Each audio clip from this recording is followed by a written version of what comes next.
and let us all do we can to build a better future. Progressives! Time to compromise, or at least that's what Morning Joe is saying.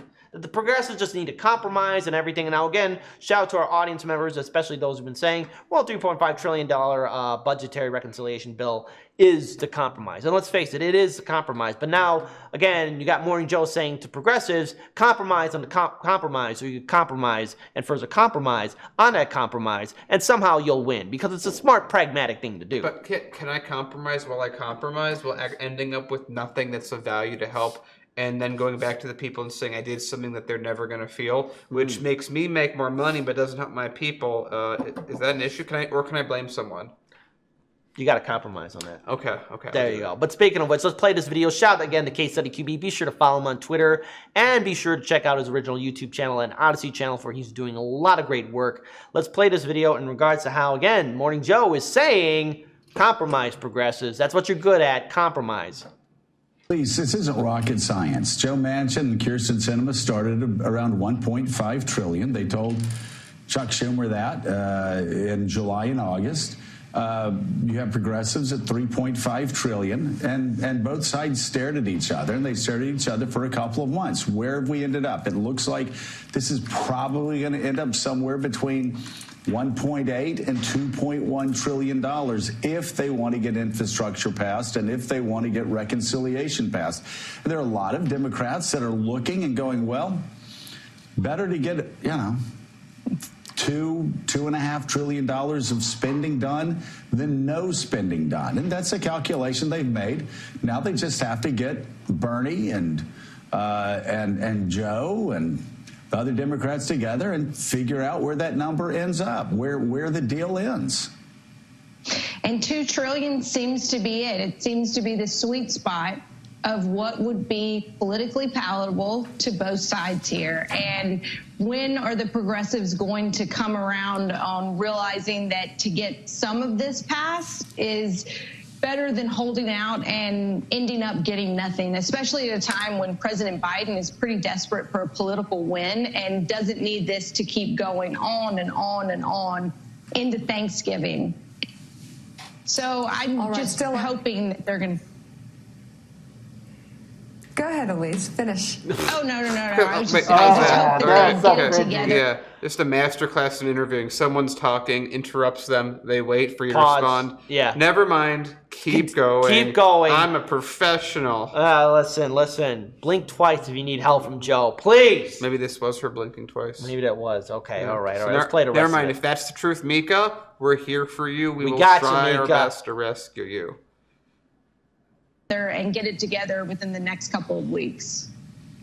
We can only hope. And Yeah, wow, what a great note to end on. We can only hope. But they want to go on vacation after Thanksgiving. Look, here's the thing about progressives right now. And again, at least credit to Morning Joe. Hold on. Before everyone starts, raising an eyebrow, what do you mean you're giving credit to Morning Joe? When it came down to him talking to, Representative Alexandria Ocasio-Cortez, he was saying, we expected a little bit more of a fight from you. Mm-hmm. We expected you guys to be pushing back, being more aggressive. We expected this, we expected that. How come you're not fighting back as much? How come you're not, raising the ruckus? And what did AOC say? Thanks.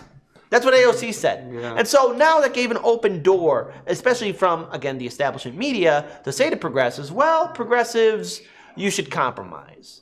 The progressives are not, especially those in the Democratic Party, they're not bringing the ruckus. They're not bringing the fight that was promised. Yeah. And what does this again tell the voter? Was everything that happened in 2016, 2018, and dare I say maybe a little bit in 2020 all just but a joke, a waste of time? Did activists and community organizers knock on people's doors for no reason? The progressives in the House and Senate are giving legitimacy to that kind of thought. And I have to say this, and look, this is not to cause people to say, well, wait, how come you're not being hard against Republicans? I know what to expect from the GOP, but in theory, the Democrats have an open door, a winning plan to actually have a strong coalition and remain in power for a very long time. They can actually win on Medicare for all. That's universally accepted by a lot of voters. Universal basic income, a federal jobs guarantee act, student debt forgiveness, medical debt forgiveness, investing into our infrastructure. These are popular policies amongst voters, not red or blue, amongst voters. And the Democrats are not capitalizing on it. And again, they're playing into their hand. They're supposed to be the losing team. And is it every now and then there'll be someone that makes the point. I mean, it's really not that often. I think most of our audience understands entirely why we point out Democrats. It's like there's enough people in America that are pointing fingers at other people. And those channels that are Turkish, perhaps, know exactly who they are, and we don't add anything to that conversation. What we are trying to do, and I think a lot of you guys, which we appreciate why you watch the show with us, is we accept that we need to hold responsibility for the people that we're supposed to be aligned with, even though we very much aren't. And so we're going to keep holding the Democrats accountable as much as we truly can, because they're the failed power source that keeps the Republicans afloat, got Trump in office in the first place, and are responsible for most of the issues that we are currently dealing with, as well as the ice cream that Nancy likes to buy.